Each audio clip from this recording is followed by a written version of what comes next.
In this video, let us discuss the slope-intercept form from the chapter straight line. Let us consider a line L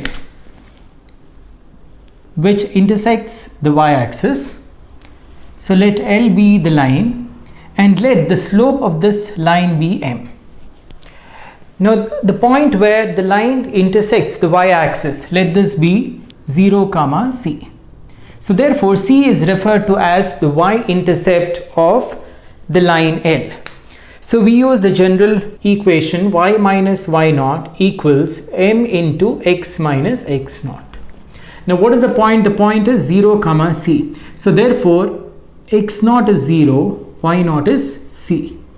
So y minus y naught is c equals m into x minus 0. Y minus c equals mx, or y is equal to mx plus c.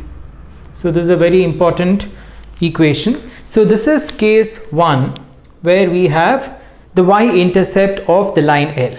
So c is positive or negative if it is on the positive side of y-axis or if it is towards the negative side of the y-axis. So it is on the positive side of the y-axis, c is positive. If it is below, then it's going to be negative. Case 2. So again, let's consider the xy axis and you have line L with slope m making an intercept at d, 0. So d happens to be the intercept, that is the x-intercept, and this point is d, 0.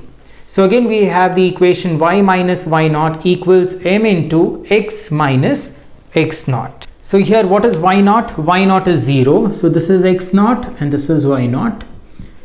So y minus 0 equals m into x minus d, or y equals m into x minus d.